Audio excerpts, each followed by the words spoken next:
I'll say proudly that I have 3 wives. I've raised between them 25 children, and between those children we now have 16 grandchildren. 17. I did the count, it's 17. That was with Maddie's. Right? 2 on the way. So. There is a false narrative that the nuclear family is the typical family, and that's not really true. People seem to think that Leave It to Beaver was a documentary. It wasn't. You know you have a very wonderful father, don't you? Oh, sure, Mom. Oh, sure, Mom. It was an idealized representation of what people aspired to, and since that time, the nuclear family has been held to be the ideal, and all other families have been held up against it. Families like ours weren't supposed to speak up, and if you did speak up, you could either be put in jail, or there was more often the prejudice you would experience. One of the false narratives that goes around about plural families is that there's no choice and that everybody that's in them are either a victim or a perpetrator.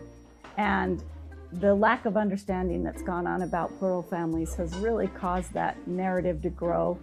And, you know, different legal systems have kept people quiet and afraid to come forward and say, that's not us, that's not who we are. All right, it's ready. Let's have blessing. Okay, go ahead and say it.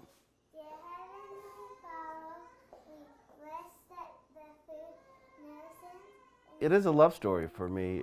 We've all come from plural families. And, you know, I just graduated from high school. I really was focused on school. I wasn't looking to fall in love. I knew Joe, he was friends with my brother, and then Vicky is my cousin, and I have hundreds of cousins. So I think I saw Vicky and Val twice when we were kids. When we got older, Vicky and I became friends. As the relationship of the two of them blossomed, I decided they're going to come out after me together. And that was very confronting for me. It was a surprise to all of us. But we were just like, let's kind of see where this goes. We're just open to the lifestyle, so might as well look into it. We both believed in it, and so we were like, why not look at it and see how it can go.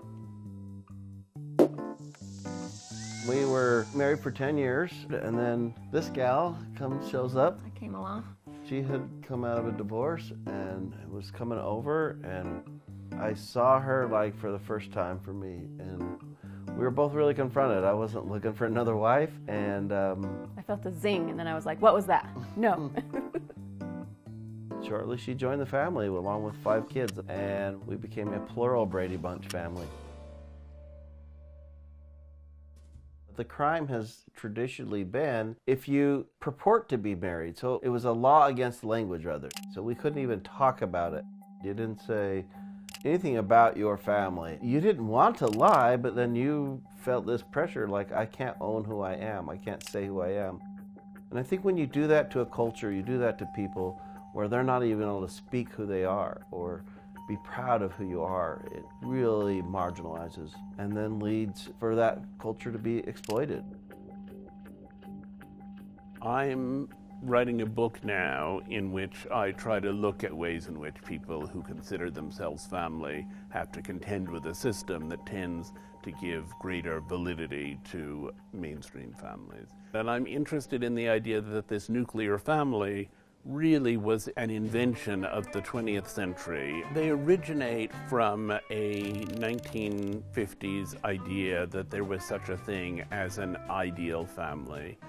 And they originate a lot from the idea of normality. And it began in mathematics, and in mathematics it meant the thing that occurs most frequently. Check, no mistake. That idea of normality was very much celebrated. People wanted to fit in, they wanted to be the same. Eccentricity was devalued, originality was devalued. And while the pressure on human beings was significant, it was nothing compared to the pressure that was placed on families. Oh, here's Tommy's father, home from work. And here comes Mother to say hello. Every week, Father comes home with money for Tommy and for Mother. Families had a way they were supposed to look, and there were roles. There was a breadwinner father, there was a caretaker mother, there were a couple of children, maybe 3, there was a dog, there was a cat. It was idealized in media representations, and the assumption was that in these households, free of disability, free of difference, free of so many of the things in which we have since come to find meaning, that it was in those households that people would have the best, the optimal, the most wonderful experience. So we came to a very sentimental and a very narrow notion of what it meant to be a family. Marriage to 3 women, isn't that illegal? You have never seen any family like the Dargers. Love Times 3, our true story of a polygamous marriage. We have the Dargers here.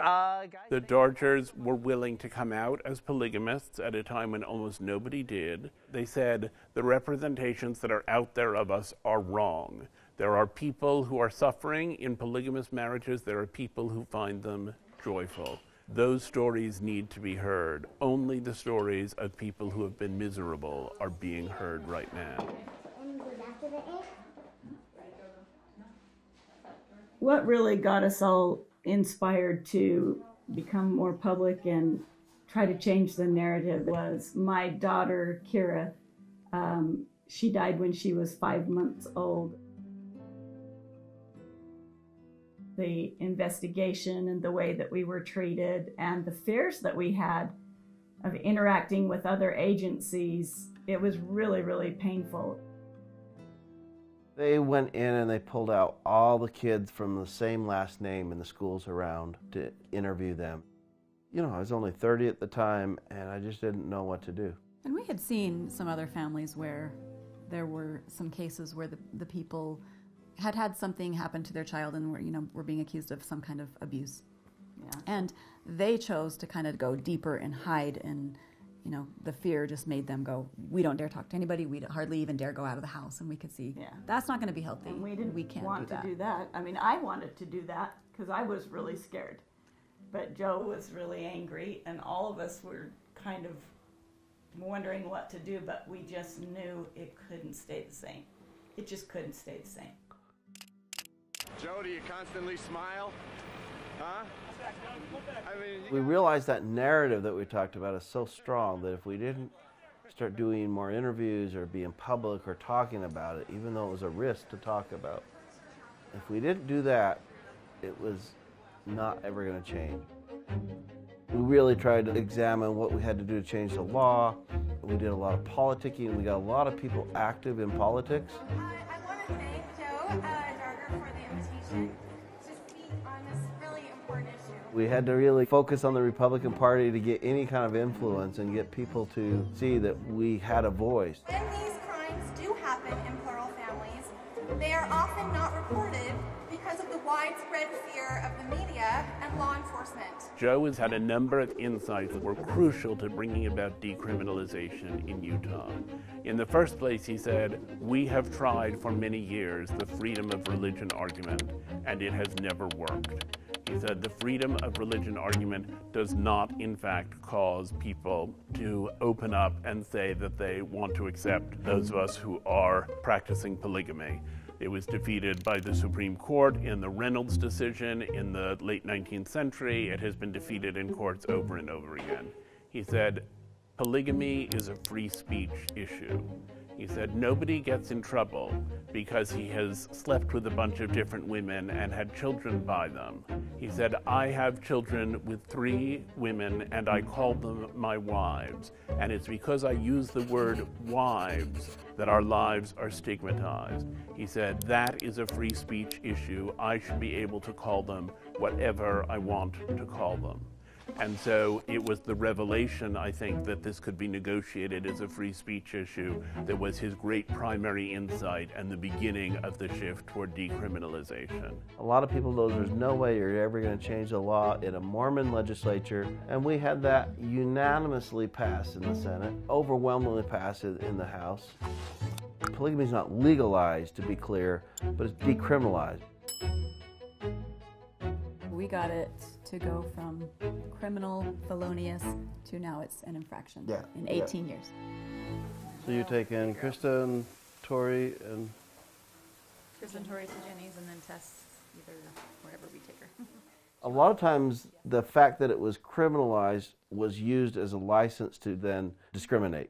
Yeah. Well, it's not religious discrimination because you're illegal. So I can deny you housing, I can deny you a job, I can deny you a loan because you're involved in a felonious lifestyle.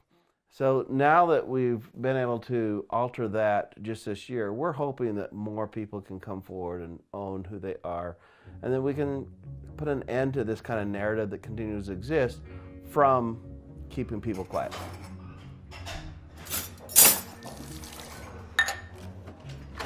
If we just hold on to the nuclear family versus being more accepting, then we continue to ignore what is in society. What is single parents, polygamous families, it's gay families, it's polyamorous families. So if we're going to continue to ignore what is, then what we'll continue to do is then resist it, which then turns into hating it, which then turns into more strife.